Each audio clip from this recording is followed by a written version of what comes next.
Terima kasih kepada teman-teman Quality Club sudah hadir di acara webinar kali Quality Club ya. Kali ini kita membahas mengenai HSE Plan. HSE Plan ini kaitannya dengan K3 atau keselamatan dan kesehatan kerja. Satu manajemen yang menurut saya memang perlu diterapkan di setiap perusahaan ya, karena ini kaitannya juga dengan keselamatan karyawan ya, keselamatan kita juga. Apalagi sekarang ini ada COVID dan mungkin juga kita perlu ada penanganan ya. Nah, itu kaitannya dengan K3. Topiknya cukup padat ya. Jadi nanti presentasi mengenai HSE Plan akan dijelaskan ya oleh Pak Jaya Wahyudin. Beliau ini expert mengenai safety. Dia kawan saya yang sudah berpengalaman di K3. Beliau nanti akan mempresentasikan mengenai HSE Plan, apa itu HSE Plan, mungkin contoh-contohnya itu yang mungkin lagi ditunggu-tunggu ya. Nah, setelah itu mungkin ada tanya jawab dari beberapa anggota Quality Club sudah memberikan pertanyaan-pertanyaan. Itu saya lihat ada sekitar hampir 50 pertanyaan, tapi waktunya nggak cukup bahwa 50 semua itu. Jadi saya cuma reduce menjadi 11 atau 12 gitu pertanyaan ya. Nah, karena pertanyaan juga banyak yang sama, sehingga itu saya kurangi mengenai pertanyaan saya kurangi. Jadi sekali lagi mohon maaf kalau pertanyaan dari teman-teman tidak bisa saya munculkan. Kalau nanti ada pertanyaan yang tidak terjawab di sini, mungkin nanti Pak Jaya bisa chatting nomor handphonenya di situ Pak ya. Jadi bisa langsung nanya ke Pak Jaya, beliau juga sebagai konsultan mengenai K3. Kemarin Pak Jaya juga sudah beberapa kali ya mengisi webinar khususnya di K3 ya. Dulu pernah di ISO 45001. Kemudian kemarin adalah mengenai CSMS. Ya, itu CSMS juga banyak yang menarik dan kali ini adalah mengenai HSE Plan. Saya juga pengen belajar nih Pak ya, HSE Plan ya, seringkali mendengar apa sih itu HSE Plan? Apakah kalau kita menerapkan ISO 45001 itu perlu HSE Plan apa tidak? Apa hubungannya nih HSE Plan dengan CSMS? Apa hubungannya dengan P2K3 ya? Nah, itu sejumlah pertanyaan-pertanyaan yang mungkin mudah-mudahan bisa kita bahas hari ini ya. Jadi supaya tidak berlama-lama karena waktu kita cuma 1 jam, saya kira mungkin saya persilakan Pak Jaya untuk memberikan presentasi mungkin sekitar 45 menit Pak, karena pertanyaan itu ada cukup banyak 12 gitu ya. Nah, begini teman-teman, jadi kalau nanti dalam presentasi ada yang ingin bertanya silakan saja ya.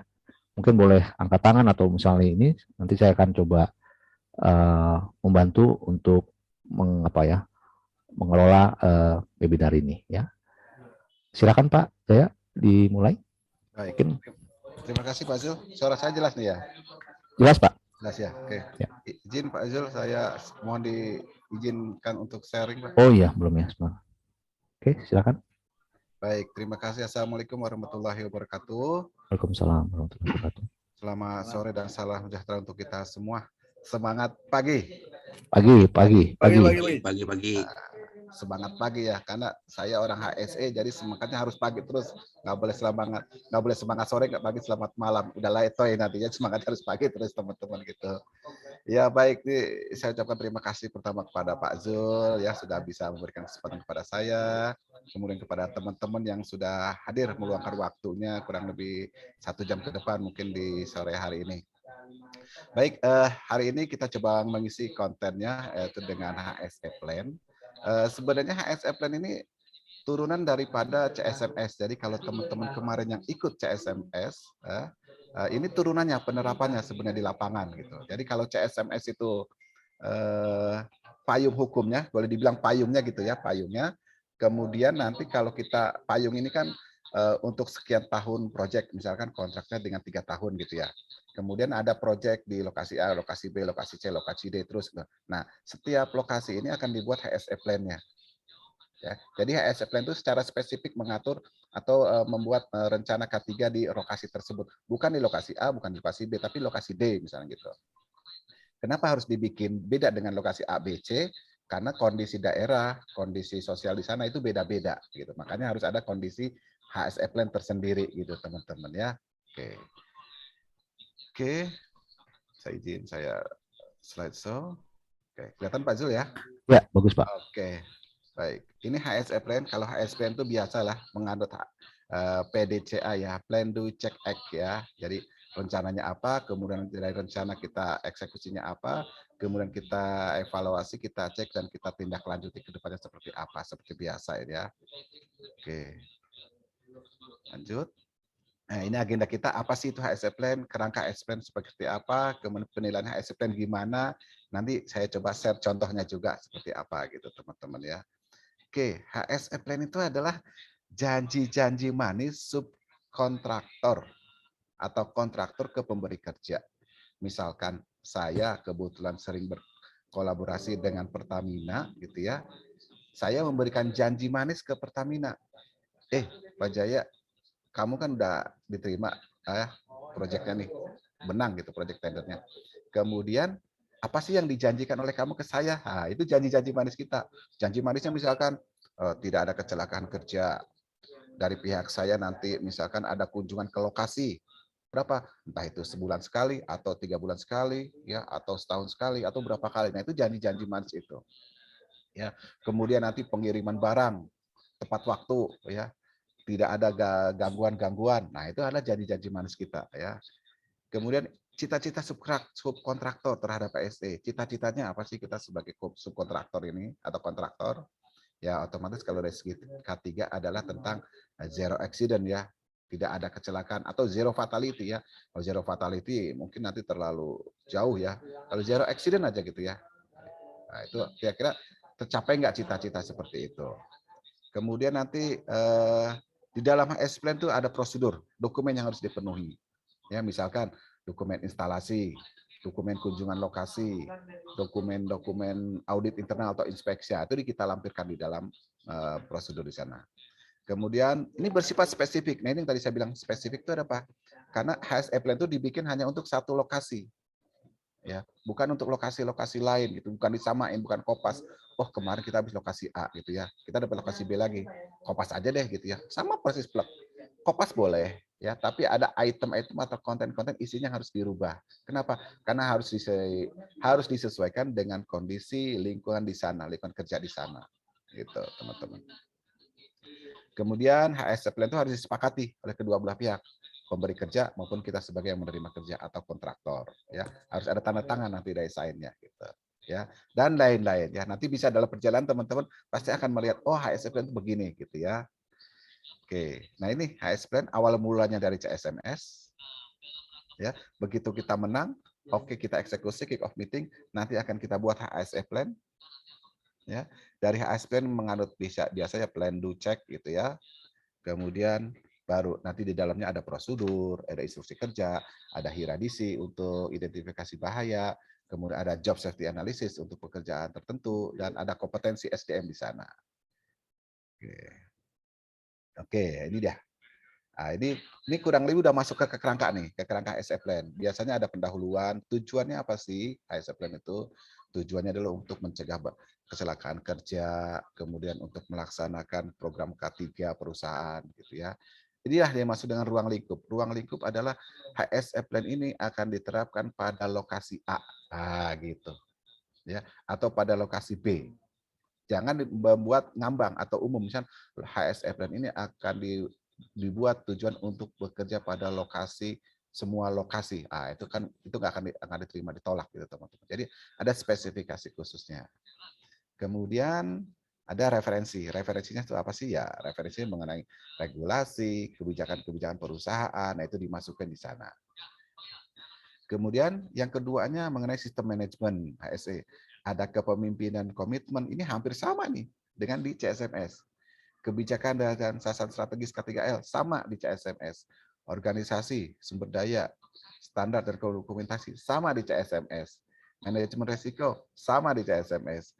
Semuanya sama nih, perencanaan prosedur, implementasi pembangunan kerja K3, audit dan tinjauan manajemen K3. Sama plek seperti di CSMS gitu, teman-teman. Ya, bedanya di mana? Oke. Kemudian yang ketiga nanti ada lampiran-lampiran ya, teman-teman, ada lampirannya banyak ya, seperti prosedur yang dibutuhkan, instruksi kerja yang dibutuhkan dan sebagainya. Oke, pendahuluan. Nah ini ada di sana ada tujuan ya. Tadi kan ada tujuan di sini ya. Nih, ada tujuan. Pertama, menetapkan tugas dan tanggung jawab. Ya, tanggung jawabnya di HSE project ini siapa? Apakah kontraktor, apakah subkontraktor, ataukah pemberi kerja. Kemudian menentukan standar dan prosedur terkait HSSE. Ya, standar apa yang dibutuhkan di sana? Ya, kayak nggak dibutuhkan ya nggak usah dimasukkan. Prosedur apa aja yang dibutuhkan di sana, gitu ya. Kemudian memberikan deskripsi yang jelas kepada seluruh pihak yang terlibat. Jadi teman-teman yang ada di lokasi berikan penjelasan seluas-luasnya melalui HSE Plan. Kenapa? Karena HSE Plan ini harus disampaikan kepada orang-orang kita yang ada di lokasi. Ya. Kemudian tujuan adalah sebagai bentuk komitmen pengelolaan aspek HSE selama pekerjaan berlangsung. Oke, ruang lingkupnya, lingkup pekerjaan apa aja sih? Kemudian durasi waktu pekerjaan berapa lama? 1 tahun, 3 bulan, 6 bulan, ya, atau 1 minggu. Kemudian referensi ya nanti ada dokumen antara pemberi kerja dengan kita subkontraktor atau ada regulasi undang-undang yang menyangkut ASE Plan bisa dimasukkan. Oke, ini masuk ke pendahuluan, sekarang masuk yang kedua, sistem manajemennya. Nah, ada kepemimpinan komitmen. Ini lebih menyangkut kepada siapa? Ya, pimpinan kita, pimpinan perusahaan kita. Ya, komitmen pimpinan perusahaan melaksanakan MWT. MWT itu apa sih? Manajemen walkthrough, manajemen visit ke lokasi. Itu tadi saya bilang. Kamu kan sudah menang. Program kerjanya untuk lokasi ini apa? Pimpinan kamu mau datang ke sini berapa kali? Nah, itu dibuat di dalam bentuk worksheet plan. Kemudian komitmen perusahaan terlibat dalam kegiatan HSE seperti safety meeting, kemudian P2K3. Nah, itu tadi yang disinggung sama Pak Zul di awal bahwa apakah BOD kita, pemimpin kita, top manajemen kita di perusahaan itu ikut terlibat dalam kegiatan HSE. Ini salah satu poin yang ada di CSMS tuh. Ya, bagaimana keterlibatan para senior manager gitu. Ya, berarti kepemimpinan manajemen di sini adalah bos kita nih, pimpinan kita ya. Terlibat nggak dalam safety meeting atau P2K3? P2K3 kan minimal sebulan sekali lah. Apa sih yang dibahas di rapat di sana? Dimitingkan apa? Kemudian nanti kan di bulan ketiganya kita harus lapor ke Disnaker. Nah, ada nggak di situ terlibat? Ya, minimal ada daftar absen, kemudian ada risalah rapat, ya, ada foto-foto, itu harus dilampirkan. Kedua, kebijakan-kebijakan dan sasaran strategis K3L. Kebijakan-kebijakan atau polisi HSE, kebijakannya apa sih? Misalkan kebijakan larangan merokok. Ya, setiap karyawan kami dilarang merokok pada tempat yang tidak ditentukan. Gitu. Ya, itu kebijakan-kebijakan atau kebijakan penggunaan obat-obat terlarang apabila diketemukan karyawan kami bekerja di seluruh wilayah kerja menggunakan jasa terlarang, maka akan kami lakukan tindakan apa. Itu kebijakan-kebijakan seperti itu, ya. Atau kebijakan ketiganya HSE-nya, misalkan bahwa selama bekerja ini kami memiliki kebijakan bahwa akan mencapai zero accident, bla bla bla bla, banyak gitu kebijakan-kebijakan, ya. Kemudian sasaran strategisnya apa? Nah, di situ ada leading indikator, ada lagging indikator. Ya, apa sih bedanya? Ini ya, bedanya apa sih? Bedanya nih. Kalau leading indikator, seperti contohnya seperti inspeksi K3, rapat K3, pelatihan K3, kita yang lebih aktif, kita yang mengadakan. Kita yang mengadakan. Ya, lebih aktif gitu ya. Kapan inspeksi K3? Ya udah, misalkan bulan depan yuk, atau sebulan berapa kali gitu ya. Rapat-rapat K3L, pelatihan K3L, kita yang mengadakan, bukan permintaan dari pemberi kerja kita. Sedangkan lagging indikator itu bersifat reaktif, menunggu kejadian ya, menunggu kejadian. Misalkan zero fatality incident, ada nggak selama seminggu ini? Jadi kita pantau nih, di Senin, Selasa sampai Minggu ada nggak kejadian? Jadi kita menunggu, nggak ada, catat 0 ya. Atau zero lost time incident ya, tidak ada kecelakaan kerja.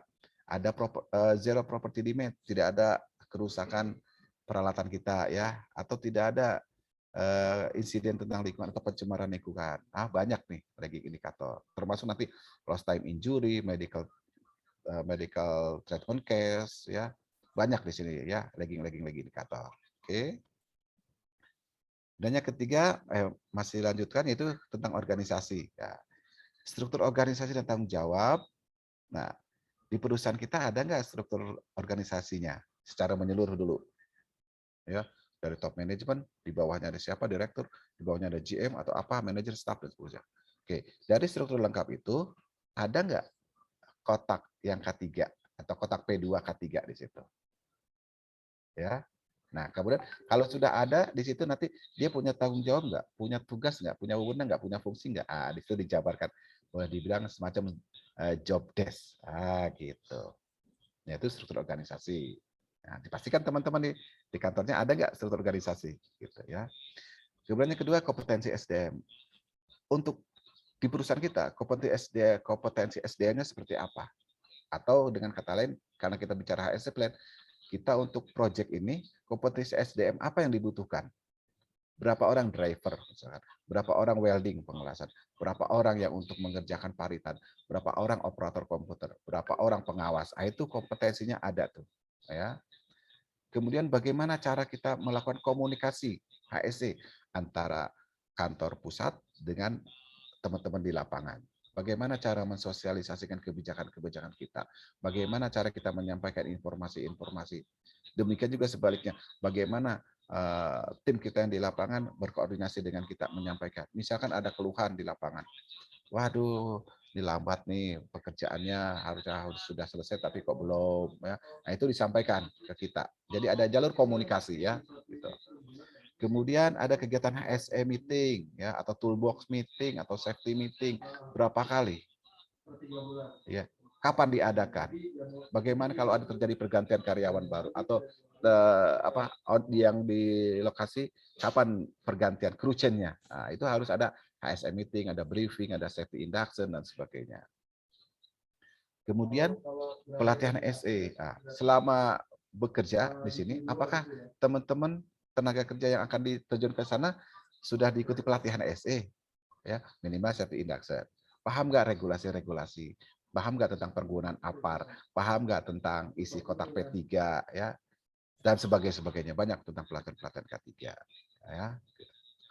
Kemudian subkontraktor memenuhi syarat bekerja. Ini subkontraktor merupakan lampiran daripada ini, bahwa kalau semuanya sudah terlengkapi otomatis akan memenuhi syarat bekerja. Itu salah satu dokumentasinya. Kemudian prosedur ya, standar HSE ada nggak? Ya, ini lebih banyak ke regulasi undang-undang. Prosedurnya apa? Misalkan Undang-Undang Nomor 1 Tahun 70 ya, itu standarnya HSE. Ada nggak? Dipakai nggak gitu? Misalkan bahwa perusahaan menyiapkan APD secara cuma-cuma kepada tenaga kerjanya. Terpenuhi nggak tuh kan gitu, teman-teman. Ya. Oke. Masuk yang keempat, di manajemen risiko. Manajemen risiko itu lebih banyak ke arah bagaimana kita mengelola hazard, ya, mengidentifikasi hazard. Contohnya adalah menggunakan metode Hiradisi. Hiradisi itu hazard, identifikasi, risk assessment, ya. Jadi hazard identifikasi bahaya, risk assessment adalah penilaian risiko, dan determining control adalah pengendalian selanjutnya, ya. Nah, ini lebih banyak ke arah Hiradisi dan JSA. Ya. Di dalam manajemen risiko nanti akan ada bagaimana penilaian, bagaimana pengendalian risikonya, kemudian aspek-aspek terhadap kesehatan kerja di lokasi, yaitu ada di kebijakan narkoba, kemudian apalagi sekarang ada musim pandemi COVID, berarti harus ada bukti antigen atau PCR, ada bukti hasil karantina, gitu ya. Kondisi badannya harus fit atau unfit, atau fit dengan catatan gitu ya. Kemudian ada MOU dengan rumah sakit setempat, ya. Kalau terjadi situasi darurat atau keadaan darurat terhadap tenaga kerja kita, kalau kita sakit terjadi celaka, ini karyawan mau dibawa kemana, rumah sakit mana yang terdekat. Nah, itu harus ada MOU. Kenapa? Harus ada MOU supaya memudahkan penanganan lebih cepat. Karena kalau nggak ada MOU, kadang-kadang rumah sakit nolak. Gitu, teman-teman. Ya, banyak dan lain-lain. Kemudian ada aspek keselamatan kerja, ya ada SIKA, surat izin kerja aman. Ada LOTO. LOTO itu lockout, take out. Jadi kalau ada perbaikan, supaya orang lain gampang operasikan, kita LOTO, kita lock ya. Kemudian kita kasih tanda ya. Kemudian ada lagi namanya MSDS, Material Safety Dasar. Data sheet adalah semacam lembaran informasi untuk zat-zat kimia. Ya, misalkan anggaplah kita menggunakan cairan oli. Oli itu dibikin produksi oleh siapa? Kemudian zat-zat yang membahayakan itu apa? Di situ tercantum di situ, teman-teman. Ya. Kemudian ada bahaya aspek kegiatan logistik. Ya, kegiatan logistik adalah kan moving ya, untuk turun lebih banyak ke arah pengiriman, mobilisasi perangkat ya, alat angkat angkutnya seperti apa? Apakah menggunakan crane, apa menggunakan forklift, ya, apakah menggunakan kendaraan sewa, kendaraan pribadi, nah sebagainya itu dijelaskan di sana. Kemudian bahaya terhadap lingkungan, terhadap B3. B3 itu bahan-bahan berbahaya ya, baik cair, padat dan lainnya. Kemudian bahaya terhadap keamanan, ada namanya SIKA ya, sama lagi di SIKA nih, keselamatan kerja SIKA. Kemudian ada bahaya terhadap aspek sosial misalkan ada huru-hara, ada demo ya, ada pemalakan di sana nih, kita punya program apa di sini untuk mencegahnya. Ya, itu. Kemudian APD, alat pelindung diri, standarnya apa? Apakah standar lokal SNI ataukah standar American National Standard Internasional ANSI ataukah MSA dan sebagainya ya, termasuk di dalamnya COVID di sini. Bagaimana pengenangan COVID apabila karyawan kita kena gejala COVID ya. Gitu, teman-teman. Oke, masih masuk nih kelima, ada perencanaan dan prosedur. Biasalah prosedur-prosedur ya, misalkan manual operasi atau prosedur di lapangan, manual peralatan, manajemen perubahan, atau manajemen of change, MOC, rencana tanggap darurat, ada nggak? Pastilah kalau di lokasi itu tanggap darurat harus ada. Sudah dilakukan belum? Kapan latihannya? Itu ada di sini. Kemudian implementasi dan pemantauan kinerja K3. Nah, ini dievaluasi. Ya, HSE tadi itu kita evaluasi. Ya, misalnya ada program kerja tadi, contohnya adalah kunjungan manajemen. Benar nggak sih kunjungan manajemen? Anggaplah kita punya proyek 3 bulan gitu ya. Nah, manajemen ini kunjungannya di bulan keberapa? Bulan pertama, bulan kedua, bulan ketiga, ataukah setiap bulan sekali? Nah, itu dibuat tabelnya, teman-teman. Kemudian apabila terjadi insiden, maka kita harus melakukan investigasi insiden, ya. Kemudian akan kita tindak lanjuti. Hasilnya apa? Kita mencari root cause-nya apa? Kenapa insiden ini terjadi? Tindak lanjutnya seperti apa ke depannya supaya tidak terulang lagi. Kalau sudah terjadi insiden, berarti zero accident kita nggak berlaku, nggak tercapai itu berarti, teman-teman. Nah, bagi teman-teman sudah menerapkan SMK 3, kalau zero accident targetnya setahun ini, maka itu nggak akan mendapatkan proper emas, gitu, teman-teman. Oke, kemudian yang ketujuh ada audit, ya, tinjauan manajemen ketiga. Jadi kita bisa melaksanakan audit di site nih, ya. Kita nih dari kantor pusat bisa melaksanakan audit. Benar nggak sih yang kita rencanakan berjalan nggak sih HSE plan-nya? Jadi cita-cita kita tadi tuh banyak kita tuangkan di dalam HSE plan. Kemudian tindak lanjut hasil audit, ada temuan-temuan. Kemudian ada manajemen review. Hampir sama nih sama dengan ISO ya, manajemen review. Oke, ya lampiran-lampiran seperti ada HSE perisai, ya kebijakan-kebijakan tadi, ada prosedur organisasi tadi ya, ada prosedur-prosedur, ada instruksi kerja, form, rekaman, dan lain-lain. Ini semuanya kita wajib lampirkan di sana. Apa? Supaya kita menguatkan HSE plan kita. Oke, nah HSE plan itu, ini masuk ke penilaiannya. HSE plan itu dinilai ada 3 kategori. Pertama adalah pada saat pre-job activities, pada saat kita akan memulai pekerjaan, atau boleh dibilang pada saat kick off meeting, kita sign HSE plan di lokasi, kita bacakan, kita punya program ini, ya, supaya diketahui oleh para kontraktor yang lain. Ya, itu pre-job activities. Oke, kita sepakati. Kedua, dalam perjalanannya, ya, dalam perjalanannya itu akan dilakukan penilaian. Work in progress, penilaian. Di bulan pertama misalkan, targetnya apa sih? Zero accident. Di bulan pertama zero accident tercapai nggak? Oh ternyata tercapai, nggak ada kecelakaan kerja, nggak ada nermis, gitu ya, nggak ada insiden, gitu ya, nggak ada accident, gitu ya, berarti 100%. Begitu masuk bulan kedua, oh ternyata ada kecelakaan siapa? Tenaga kerja kita jatuh ya dari ketinggian. Wah, itu sudah masuk kecelakaan kerja. Berarti dicatat itu ada kecelakaan kerja 1, lalu harus dilakukan investigasi ya. Kemudian nanti begitu sudah selesai, rata-rata WIP ini dinilai per 3 bulan sih teman-teman gitu ya. Kalau misalnya kontrak kita cuma 3 bulan di lapangan itu kerjanya berarti ya hanya diperiksa sekali. Kalau misalkan 2 bulan, 6 bulan berarti 2 kali diperiksa kita. Kemudian nanti pada akhir kontrak ya, akhir pekerjaan tersebut, maka HSE plan kita akan dinaik ya, namanya final evaluation gitu. Yang dinilai itu apa aja sih ya, aspek-aspek HSE ya. Kemudian kategori nilainya berapa yang harus dianggap bagus gitu ya, teman-teman. Itu nanti akan diberikan karena beda-beda perusahaan, beda-beda penilaian. Nah, ini contohnya nih, teman-teman. Nih contoh HSE plan ya. Nanti di sini ada tanda tangan kedua belah pihak. Kemudian inilah penilaian-penilaiannya nih. Nanti saya berikan soft copy-nya ke teman-teman semua untuk tahu apa aja yang dinilai. Oke, Pak Zul. Demikian Pak Zul, kurang lebih setengah jam. Jadi paparan kita sudah selesai untuk HSE plan. Silakan mungkin Pak Zul, saya kembalikan ke Pak Zul. Ya, terima kasih Pak Jaya ya. Jadi saya tadi coba ringkas ya. Jadi HSE plan itu semacam rencana ya Pak ya, satu plan Rencana kerja. rencana kerja di mana tadi Bapak sudah paparkan ada beberapa bab lah ya. Ada pendahuluan, terus kemudian yang paling banyak adalah kita ada sistem manajemen, ada kepemimpinan sampai tanggap darurat ya, bahkan sampai dengan audit dan tinjauan manajemen ya. Rencana itu setelah dibuat maka nanti dievaluasi.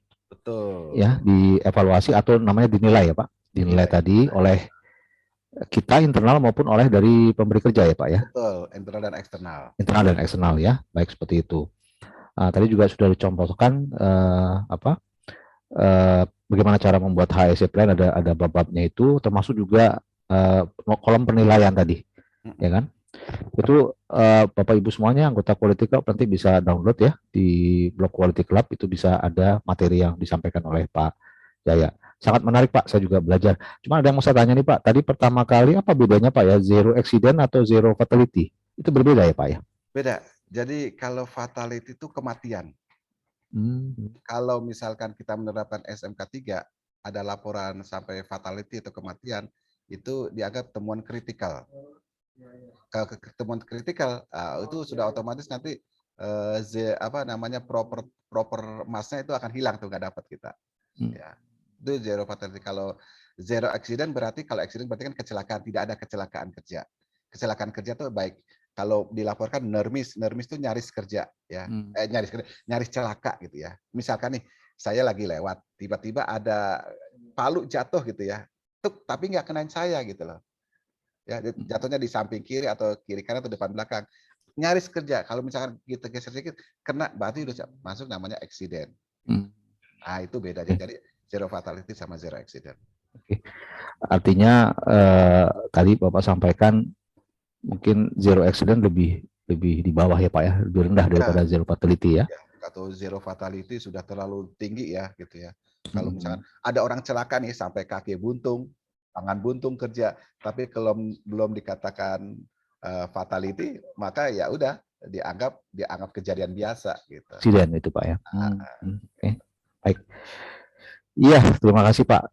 Kita mulai aja mungkin dari sebelum saya munculkan daftar pertanyaan dari anggota Quality Club. Mungkin ada yang mau bertanya langsung ke Pak Jaya, saya persilakan. Monggo, langsung aja ya, mungkin.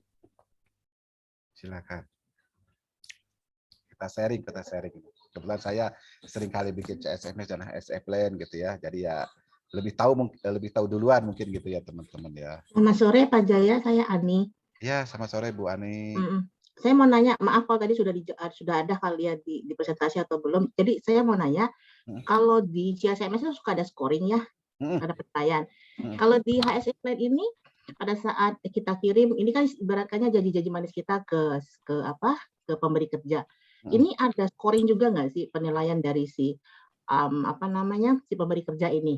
Biasanya ada nggak sih? Ada Bu, ada.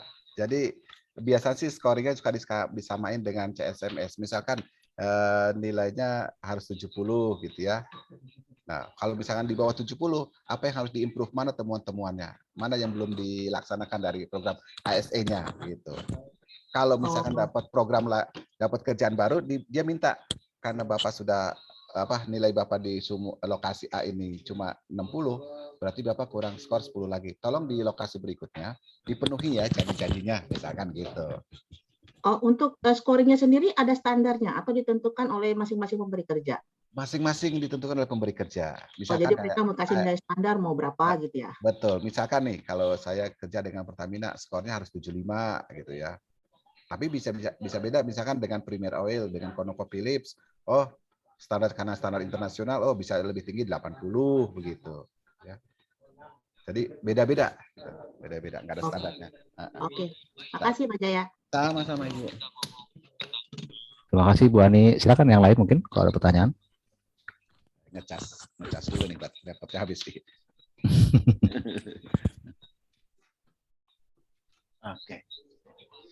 Oke, sudah. Silakan, ada lagi kah ya pertanyaan teman-teman? Boleh tahu Bu Ani apa tadi Bu Ani? Bu Ani di apa bisnisnya apa? Karena Bu Ani paham juga di tentang HSF nih, boleh saya tahu nih. Saya di komersial, jadi di energi solusi. Jadi terkadang kita juga subkon di beberapa perusahaan migas, subkon di beberapa bidang yang lain gitu. Namanya juga energi ya Pak ya, bisa kemana-mana.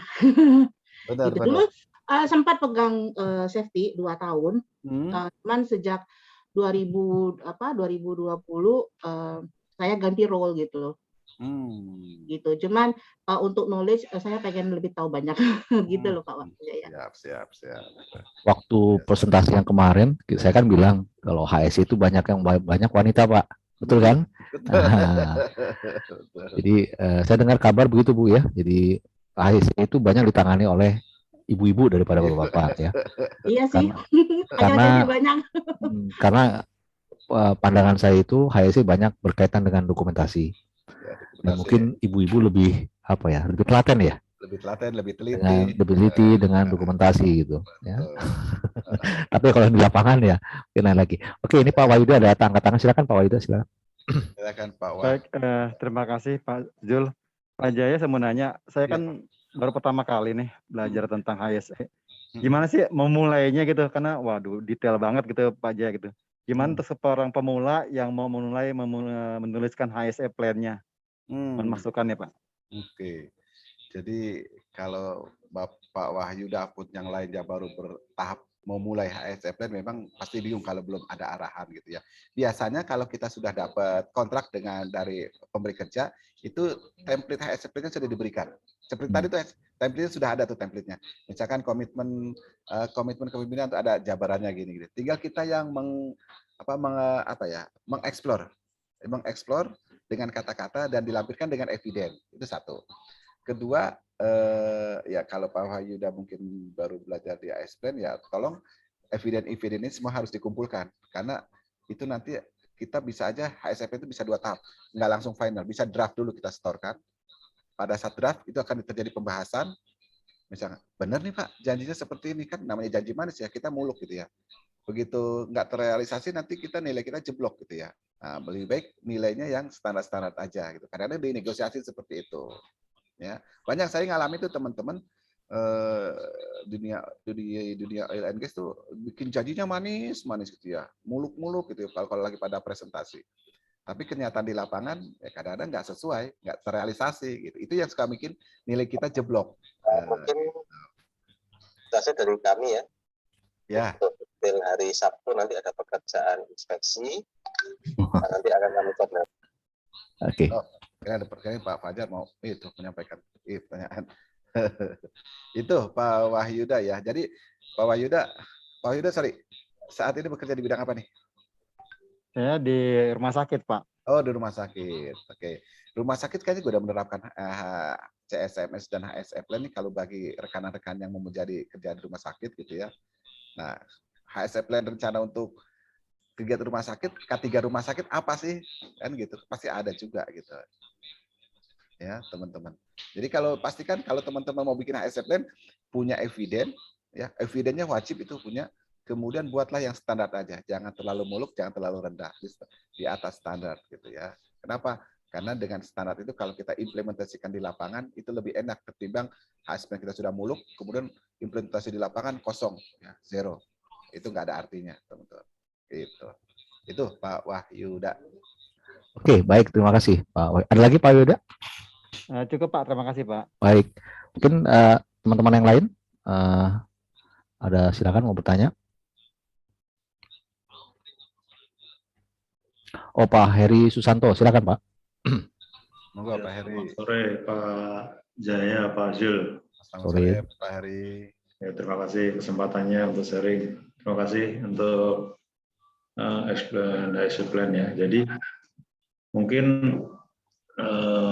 standar saya tanyakan itu explain itu diwajibkan itu pada bidang apa sih? Kalau di konstruksi itu biasanya HSPN itu ada di main kontraktor ya. Kalau subkontraktor itu biasanya jarang dimintain Pak gitu. Kalau di konstruksi ya. Atau yang disebutkan dari Pak Jaya tadi, yang wajib membuat HSPN itu pada bidang apa? Maksudnya di pekerjaan apa? Mungkin oil and gas atau apa gitu. Dia wajib harus ada HSPN gitu ya. Karena kalau di konstruksi nggak diwajibkan sebagai subkon gitu Pak Jaya. Iya. Itu Pak sharingnya. Baik Pak Heri. Pak Heri berarti jobnya di konstruksi nih Pak Zul nih. Oke, konstruktor ya. Oke. Ya, betul Pak Heri, betul. Jadi memang CSMS, HSE Plan itu lebih banyak di dunia oil and gas. Ya, kenapa? Karena dunia oil and gas. Karena kan dunia oil and gas itu padat karya, padat modal ya, high tech, high teknologi gitu ya. Jadi modalnya banyak, tenaga karyawannya juga banyak resiko pekerjaan di sana, kemudian mahal-mahal juga alatnya. Makanya benar-benar safety di oil and gas itu diterapkan gitu loh. Makanya kadang-kadang safety-nya diterapkan safety taraf internasional, bukan tarafnya nasional gitu ya. Kenapa? Karena untuk menghilangkan yang namanya kecelakaan kerja. Kedua, target pekerjaan ya di dunia oil and gas. Satu hari molor aja itu bisa berapa ratus juta uang hilang gitu. Makanya benar-benar harus diterapkan benar-benar schedule-nya benar-benar gitu. Nah, memang di dunia selain dunia oil and gas masih agak jarang, tapi sudah ada ya seperti konstruksi, dunia di plantation gitu, di perkebunan juga ada gitu. Contohnya saya dapat proyek di plantation itu sudah menerapkan CSM dan HSE Plan gitu. Itu Pak Heri Susanto. Ya, terima kasih. Kalau di konstruksi memang masih sebatas mungkin main kontraktor, saya juga nggak tahu main kontraktor atau semuanya juga menerapkan itu atau enggak.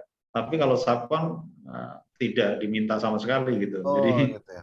Iya, tidak diminta sama sekali. Mungkin kita biasanya inisiatif sendiri membuat standar planning aja untuk safety. Seperti itu nanti kita review di akhir selesai proyek biasanya gitu, internal kita.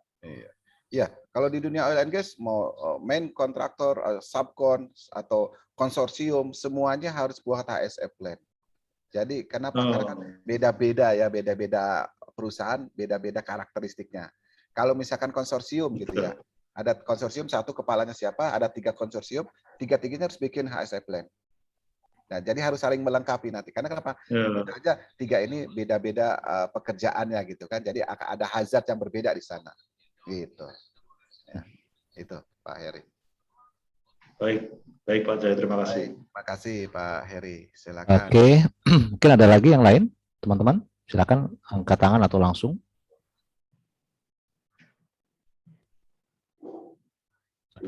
Baik. Ya, siapa? Fajar, Pak. Pak Fajar. Pak Fajar, silakan. Pak Jaya, apa kabar Pak Jaya? Alhamdulillah Pak Fajar sehat, alhamdulillah.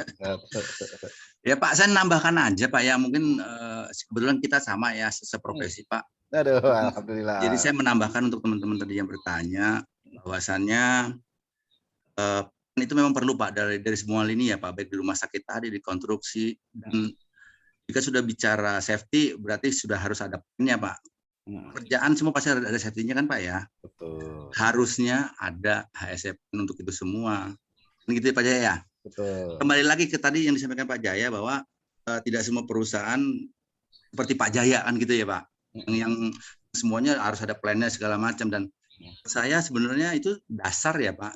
Dasar menjadi seorang HSE adalah membuat planning, mau kerja di perkebunan kah, atau di pelabuhan kah, atau di depo kontainer kah, seperti itu kan ya Pak ya.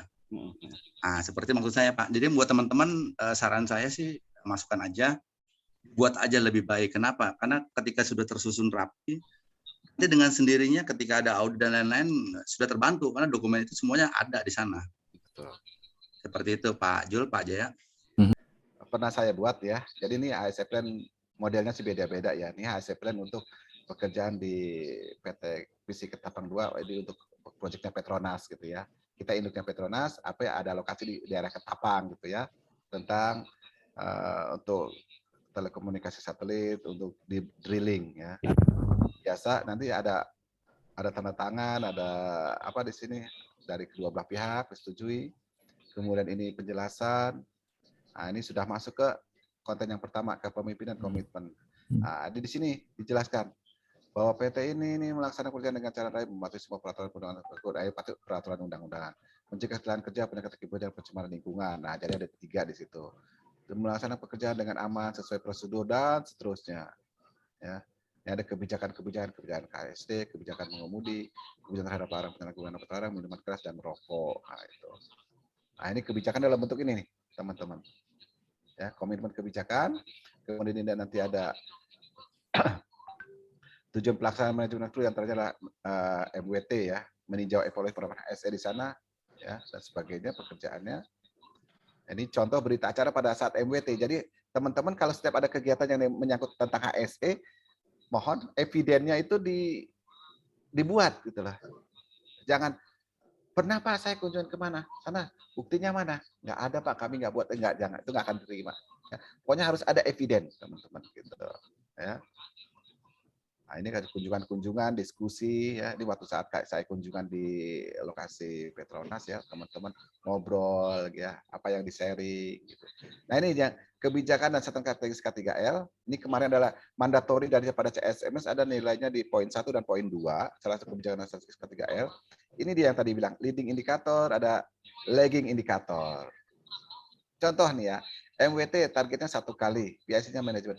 Berapa kali ada asesnya di sini? Nah, nanti ada dalam bentuk plan-nya akan kita dalam bentuk per 3 bulan tuh work in progress.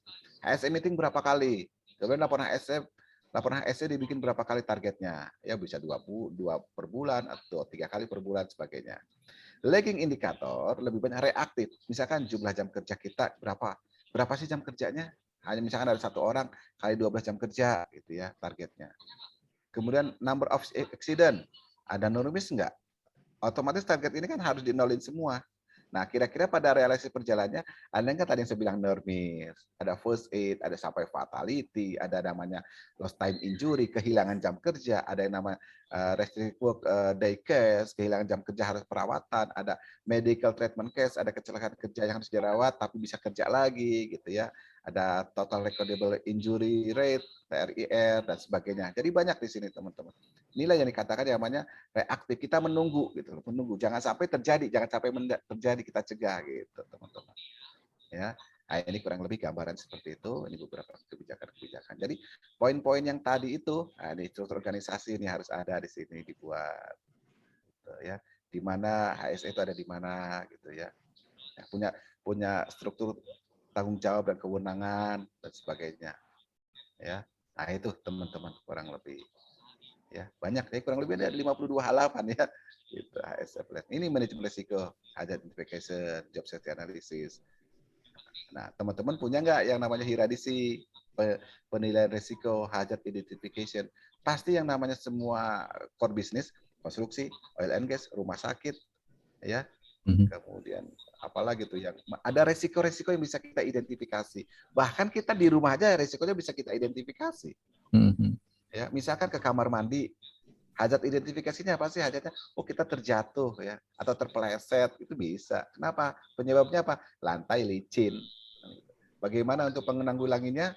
Ya kita lakukan supaya lantai itu kita pel, kita keringkan supaya nggak licin kan gitu. Itu sebenarnya hazard di rumah juga ada gitu, teman-teman. Itu Pak Zul. Baik, terima kasih Pak. Saya kasih lagi satu kesempatan, satu orang mungkin, karena saya akan menuju ke ini daftar pertanyaan yang sudah masuk dari anggota kolektif. Monggo, silakan kalau ada yang mau bertanya. Pak Wahid ada pertanyaan di chat nih Pak Zul. Pak Wahid. Pak Wahid. Oh ya Pak Wahid Lukas ya. Beda HSE Plan dengan program kerja P2 K3 apa ya Pak? Bagus nih Pak. Hampir sama Pak. Sama. Bila perlu memang HSE Plan itu kan programnya, bukan program kerja ya, tapi produknya daripada tim HSE. Ya. Sedangkan P2K3 itulah adalah tim ya, tim panitia tim panitia pembina keselamatan kerja yang isinya apa? Berbagai macam atau perwakilan daripada tiap-tiap unit gitu ya. Nah, itu HSE Plan bisa dimasukkan sebagai program kerja P2K3. Contohnya, di dalam di dalam HSE Plan ada yang namanya hiradisi tadi kan, manajemen risiko kan. Ada hiradisi. Nah, hiradisi kita kupas di P2K3. Contohnya, bekerja pada ketinggian, apa yang harus disiapkan? Resikonya apa aja? Penyebabnya apa aja? Pengendaliannya seperti apa? Nah, itu dibahas di tim P2K3. Jadi semua tim tahu, oh ternyata pekerjaan ini ada resiko dan bahayanya dan ada penyebabnya dan bisa kita kendalikan gitu Pak Wahid. Jadi memang itu berkolaborasi Pak Wahid, nggak berdiri sendiri gitu ya. Karena di dalam HSE Plan itu juga ada ditanya tentang P2K3, program-program apa aja yang dibuat oleh tim HSE di sana, masukin tim P2K3 program kerjanya gitu. Jadi saling berkolaborasi Pak Wahid, nggak berdiri sendiri gitu. Itu Pak Zul. Baik Pak, terima kasih Pak. Sama-sama Pak Wahid. Oke, terima kasih. Saya sekarang tampilkan ya daftar pertanyaan dari teman-teman nih. Ada cukup, mungkin kalau masih ada waktunya kita akan coba bahas ini, tapi kalau tidak setidaknya nih. Saya mulai dari pertama Pak. Ini saya kira sudah kejawab Pak ya, tapi mungkin secara singkat saja Pak. Nomor 1, apa itu HSE Plan? Iya, jadi HSP itu janji atau cita-cita daripada kontraktor ya kepada pemberi kerja, gitu lah. Janjinya mau apa? Mau janji manis, janji pahit, apa janji biasa-biasa aja, gitu. Terkait dengan kesehatan K3 Pak ya? Keselamatan kesehatan kerja. Baik, oke. Apa perbedaan HSP dengan program kerja tahunan? Itu tadi tanya Pak Wahid itu sama itu ya. Jadi unit HSE kan dalam setahun punya program kerja nih. Kerjanya ngapain gitu ya, dari segi safety-nya mau ngapain, briefing, training, kemudian HSE meeting, P2K3. Nah, itu bisa dimasukkan dalam program kerja tahunan. Jadi HSE Plan bisa ngambil program kerja tahunannya di sini, kita cangkok, gitu, kita samain, gitu ya. Jadi saling berkolaborasi, jadi nggak ada bedanya, ya sama aja, gitu. Saling melengkapi, Pak Zul ini. Ya, ini program kerja tahunannya HSE, tim HSE itu ya Pak ya? Betul. Boleh, oke, baik, terima kasih. Apakah setiap kegiatan perlu dibuatkan HSE Plan? Ya, tergantung dari bisnisnya, apa yang diminta. Misalkan dunia oil and gas, diminta wajib membuat HSE Plan, kita buat. Kalau tidak, seperti tadi Pak sampaikan Pak Wahyuda ya di konstruksi Pak siapa tadi di konstruksi? Pak Heri ya, Pak Heri di konstruksi, karena tidak diminta ya kita nggak usah buat. Berarti tinggal kita melaksanakan HSE Plan yang sudah dibuat oleh main kontraktornya aja. Gitu. Tapi ini mungkin saya tangkap begini kali Pak, mungkin kalau misalnya di manufaktur gitu ya, mungkin kegiatan itu bagian produksi saja gitu Pak, atau bagian site saja gitu, apa di office saja gitu. Apakah semuanya harus atau misalnya hanya di site aja gitu Pak, atau cuma kegiatan di office saja atau harus Kalau saya lebih cenderung kalau HSE Plan itu banyak komponennya ya, kalau di dalam site atau di office lebih baik buat hiradisi aja. Oh, oke. Identifikasi bahaya pekerjaan, misalkan di manufaktur, di gudang, logistik, apa sih bahayanya? Bisa ketimpa gitu ya. Untuk mengendalikan bahaya seperti apa? Itu buat hiradisi aja, nggak usah HSE Plan lengkap. Gitu. Oke. Berarti pembuatan HSE ini tergantung dari hiradisinya tadi ya, apa identifikasi risikonya tadi Pak ya. Oke. Bagaimana cara untuk menyampaikan ke manajemen kita perlu membuat HSE Plan? Nah, biasanya HSE Plan ini beririsan dengan CSMS ya. Awali dulu dengan CSMS, kita menang ya, tendernya kita menang, kemudian nanti turunannya kita bikin HSE Plan. Jadi informasikan ke manajemen bahwa kita sudah menang tender, diwajibkan membuat HSE Plan dan wajib HSE Plan untuk melampirkan bukti-bukti eviden yang pernah kita kerjakan. Contohnya rapat P2K3. Pernah nggak kita lakukan rapat P2K3? Lampirkan buktinya. Foto, daftar absen, materi, peserta yang hadir siapa, ya. Kemudian kunjungan top management, karena penting sekali CSMS dan HSE Plan itu menekankan kepada top management, pimpinan ini enggak aware nggak terhadap K3 kita gitu loh. Kalau aware, ya bukti meetingnya ada, bukti kunjungan kemana sana ada, itu, ya. Jadi kita sampaikan bahwa memang ini adalah kebutuhan tuntutan daripada pekerjaan harus membuat HSE Plan dan menyangkut kerjasama dengan unit-unit yang lain, Pak Zul. Gitu. Oke, terima kasih. Siapa saja tim yang bertugas membuat HSE Plan? Nah, ini tadi menjawab pertanyaan nomor 4. Jadi, memang yang membuat orang HSE gitu ya, tapi sumber datanya bisa dari unit-unit yang lain. Ya. Jadi sumber datanya, misalkan nih contohnya medical check up, itu kan ada di unit HCM. Kita minta daftarnya HCM. HCM, saya minta daftar ya, karyawan sudah di MCU dong untuk tahun ini atau bulan ini ada berapa orang? 2 orang. Kita kasih daftarnya aja, bukan bukti fisik ininya ya, hasil medikalnya ya, tapi daftarnya gitu. Itu satu. Atau saya ingin ada bukti evaluasi rekanan, ada nggak? Ada di procurement. Ada nggak evaluasinya? Nah, kita minta dari sana. Jadi bukan kita yang bikin gitu. Jadi kita mengkolaborate aja, jadi semacam dirijennya gitu. Gitu. Jadi tim HSE yang menyusun plan tadi, apa tadi Pak ya, kebijakan-kebijakan, tapi nanti dokumen-dokumen pendukungnya, seperti contoh misalnya medical check up itu minta dari HRD atau HR atau HCM. Kalau misalnya apa evaluasi supplier itu bisa katanya procurement atau purchasing gitu ya. Betul. Atau lain-lain ya. Mungkin kalau perlu ada sertifikat mungkin dari HR atau HCM ya. Sertifikat ahli K3 atau dan seterusnya. Oke. Betul seperti itu. Intinya jadi semua terlibat lah ya Pak ya. Apa saja prinsip dasar dan prinsip teknik yang harus tercantum dalam HSE Plan? Oh, tadi sudah disebutin sih banyak. Banyak tuh. Ada banyak itu ya dari pendahuluan khususnya di sistem manajemen HSE tadi ya Pak ya. Betul. Ada komitmen. Ada 10 kalau nggak salah itu. 10 ya. Nah, itu bisa dilihat nanti dalam materinya Pak Jaya ya, bisa download nanti di arsip Quality Club ya. Apakah ada format baku untuk HSE Plan, Pak? Nggak ada, ya, nggak ada. Jadi tadi format yang tadi itu ada ruang lingkup, pendahuluan manajemen dan sebagainya, runutannya itu berdasarkan pengalaman saya berkecimpung di dunia oil and gas. Itu hampir semua sama. Jadi mau oil and gas nasional, mau oil and gas luar internasional, ya, anggaplah yang dari luar, Aramco, Petronas, gitu ya, ConocoPhillips, ya, itu semuanya modelnya seperti itu, sama, gitu. Oke. Paling hanya ada bahasa, Pak. Kadang-kadang dual bahasa, Indonesia Inggris atau Inggris aja atau Indonesia aja. Gitu. Oke, tapi formatnya sendiri tadi. Formatnya sama. Ada format itu ya. Oke. Betul. Jadi baku sih tidak ada, tapi umumnya seperti yang Bapak tampilkan itu tadi ya. Betul. Ada tujuan, ada ruang lingkup, terus ada hierarkisinya juga. Betul. Terus kemudian ada strukturnya dan lain-lain, Pak. Iya. Oke. Apakah HSE Plan harus tercantum di dalam quality manual atau SOP atau di dalam keduanya? Nah, ini kaitannya dengan ISO nih ya. Betul. Enggak harus tercantum.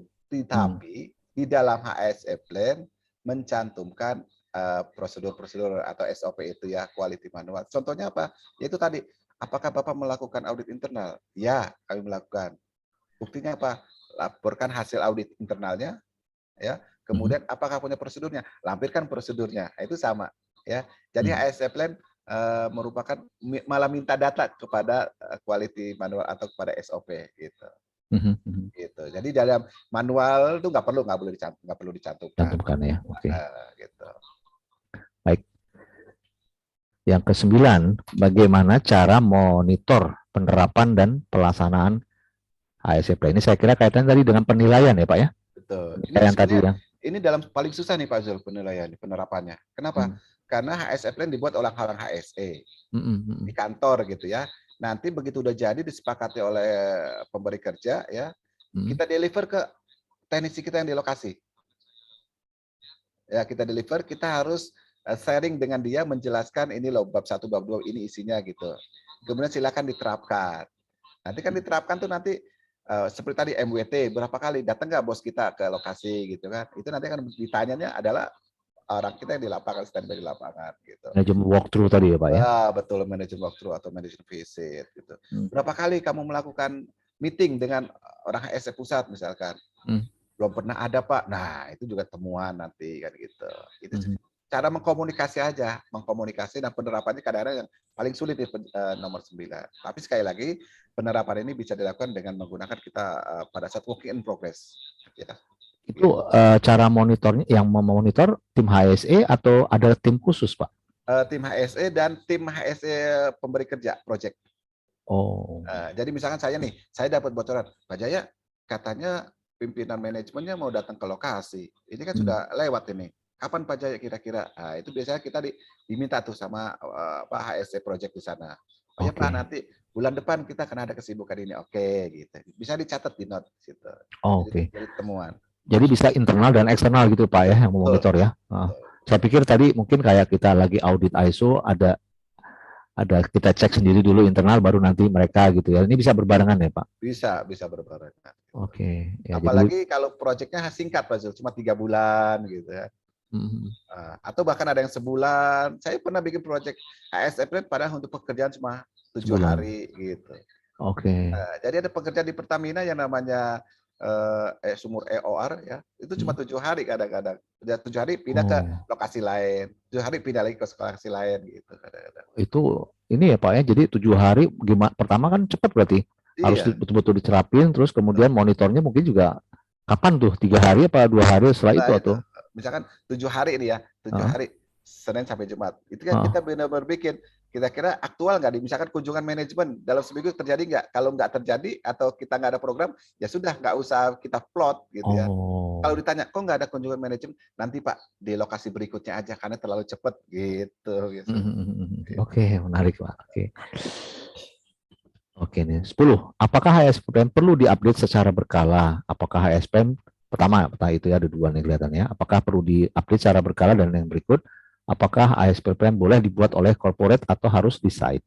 Iya, apakah ASPPM harus diupdate secara berkala? Iya. Kenapa berkala? Alasannya adalah mungkin lokasi A dengan lokasi B, lokasi C, D, dan seterusnya itu beda kondisi. Misalkan Bapak punya program kerja di Sumatera, ya. Kemudian bulan depan Bapak punya program kerja di Kalimantan. Ini sudah beda culture, beda kultur di sana. Bagaimana keamanannya, lingkungan, sosialnya di sana beda-beda. Itu harus dibuat, ya. Kemudian apakah ASPPM boleh dibuat oleh corporate atau harus di site? Ya, memang harus dibuat oleh corporate atas nama corporate, tapi yang buat adalah orang HSE. Oke. Ya. Dan harus disampaikan di site, jangan disimpan di kantor, Ya. Karena mereka yang harus menerapkan, Pak ya. Betul. Dan mereka yang harus dimonitor. Baik. Betul. Ini oke. Adakah hubungan HSE Plan dengan penerapan ISO 45001 atau sistem manajemen K3? Ada. Kenapa? Justru HSPN itu bisa ngambil data-data dari ISO 45001, penerapannya gitu ya. Misalkan HSM meeting, kemudian kunjungan kerja, program kerja, itu kan sama ISO 45001 juga ada hal-hal seperti itu. Jadi sama bisa ngambil. Gitu. Dan ini memang HSE kan plan perencanaan ya, di ISO 450 ada klausul mengenai perencanaan kalau nggak salah 6 ya. Betul. Itu sinkron, jadi boleh dengan pembuktiannya dengan kita membuat HSE plan ini ya. Oke. Betul. Dan ini Pak Jaya, Bapak Ibu semuanya, yang terakhir ya, tantangan membuat HSE Plan di tengah pandemi COVID ini gitu. Nah, sebenarnya tantangannya sih nggak ada ya, cuma nambah klausul aja. Misalkan dalam pandemi ini apa yang Anda lakukan terhadap perusahaan Anda di COVID ya, terhadap COVID ini? Ya biasanya kita tambahkan bahwa kita harus menerapkan protokol kesehatan. Karyawan yang mau kerja di site harus menerapkan karantina dulu, kemudian harus dilengkapi dengan PCR atau antigen. Nah, seperti itu sih. Sebenarnya nggak ada tantangannya sih, karena kenapa? Kita buat secara online bisa, meeting pun online seperti ini bisa penjelasannya. Gitu.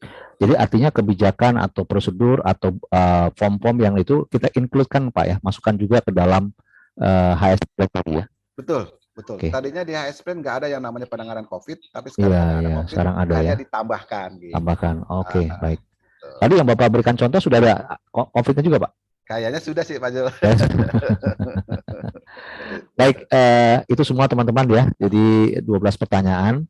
Jadi mohon maaf sekali lagi ada 50, kalau nggak salah lebih ya. Itu pertanyaan saya tidak masukkan. Karena pertama pertanyaan banyak double-double, tapi juga banyak yang nggak berkaitan dengan ini ya. Saya mengucapkan terima kasih Pak Jaya, sudah cukup bagus ya. Alhamdulillah kita mendapatkan masukan yang baik ya, ilmu K3 ya, kaitannya dengan HSE Plan. Sekali lagi kalau nanti ada pertanyaan itu silakan nanti Pak Jaya bisa terus Pak di sini chat, mungkin nomor handphone Bapak di situ ya. Oh ya, siap. Dari situ nanti bisa dicatat nomor telepon Pak Jaya kalau memang ada keperluan untuk pertanyaan-pertanyaan lebih lanjut ya. Saya kira itu teman-teman semuanya, waktu sudah habis. Satu pertanyaan ini sebelum saya mulai ya, karena saya banyak sekali masukan. Ini webinar jam 4 ini kayaknya kepagian ya, masih di kantor ya, apa mau diadakan malam ya? Saya kira-kira semuanya di kantor atau gimana ya? Iya Pak, masih pada di kantor kayaknya. Enak malam, Pak. Iya, enak Iya, malam Pak. Pak. Malam aja, Pak. Malam Masih di aja ya. kantor. Iya. Malam tuh jam Jam berapa? segini tanggung ya Pak. Jam 4 itu Iya, mau karena prepare tadi mau banyak yang pulang. saya Iya. bilang katanya Pak, saya masih di kantor, nggak bisa ini dan semuanya terus Iya. banyak ini. Oke, Iya. kalau gitu mungkin nanti yang berikut saya coba ke acara ke malam. Malam itu mungkin setelah maghrib kali ya, jam 7, setengah 8 Iya. gitu ya, sekira gitu ya. Iya. Saya khawatirnya udah pada tidur semua gitu loh. Baik, terima kasih. Saya kira itu dulu ya. Nanti ini juga saya akan record di video di YouTube ya. Semoga bermanfaat buat kita semua dan sampai jumpa lagi insya Allah nanti minggu depan ya dengan topik yang lain, mungkin juga K3 atau yang lain-lainnya. Selamat sore, saya Wabil Taufik Wal Hidayah. Assalamualaikum warahmatullahi wabarakatuh. Selamat sore, sampai jumpa lagi. Makasih. Waalaikumsalam Terima kasih Pak warahmatullahi Jul, Terima makasih kasih, teman-teman. Pak. Makasih Pak Jaya. Makasih Terima semua. kasih Pak Jaya. Terima kasih. Pak Jul. Makasih. Ya Pak Jul, terima kasih. Terima kasih Terima Pak. kasih, Terima kasih, Pak. Terima kasih. Izin live Pak. Izin Silakan. ya.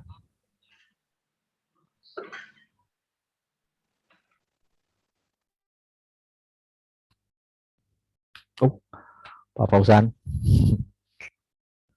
Ayo Mbak Vika. Oke, saya